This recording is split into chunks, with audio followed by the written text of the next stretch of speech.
Hey, welcome, Joseph. Thank you for taking time to share your ideas with our listeners. And what I wanted to ask you is, how many years were you in the Parliament? And how did you interact with Muslims during that time, and what are you doing today? I spent more or less 25 years of my life in Parliament.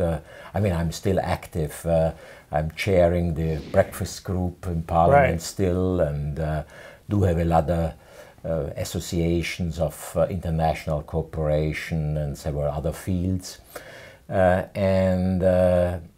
We do have now in Austria, but as well in the neighboring countries, a lot of discussions about the question, is there a cooperation possible between various religions, especially between Christianity and the Islam? We had a marvelous international conference chaired by the Austrian Academy of Sciences, where I had the chance to speak together with the former president of the Iran, Professor Dr. Khatami. So you were with Khatami and on the same podium? You're an amazing person. No, we met and we had more or less 1 hour of breakfast then, together with a friend who was the Minister of Defense in Austria.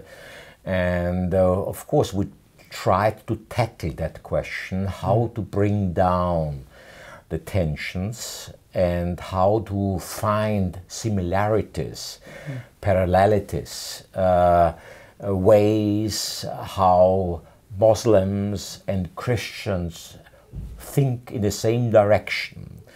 Because one of my experiences in the long time of my political life was that if people talk together, if people meet, if people try to work together, they will find ways and means for a peaceful living together, not more or less in a hostile way, but in a friendly way, in a cooperative way. Have you found any kind of secret or a key to bring common ground between particularly Muslims and Christians? Have you found anything that particularly works in Austria in your experience?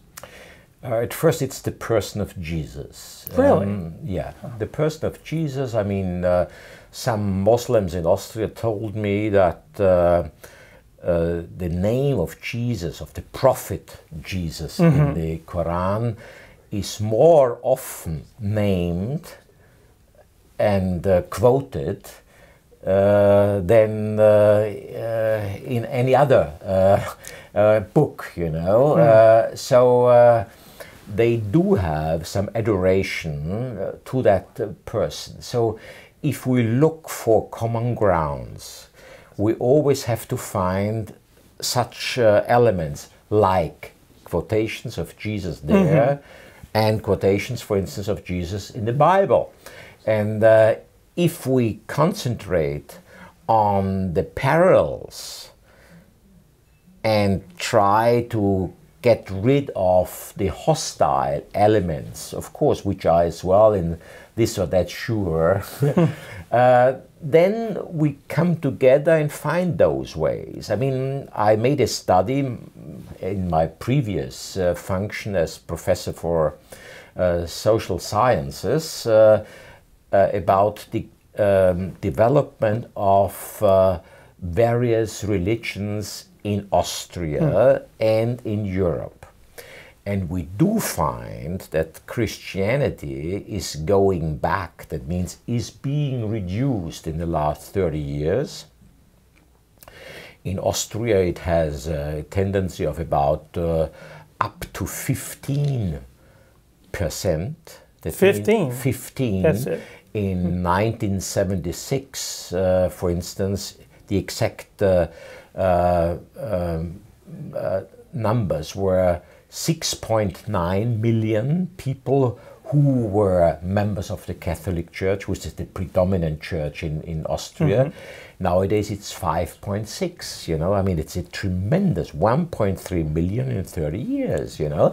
But at the same time, the people who belong to the Islam went up from 20,000 to 400,000. It means 20 times more.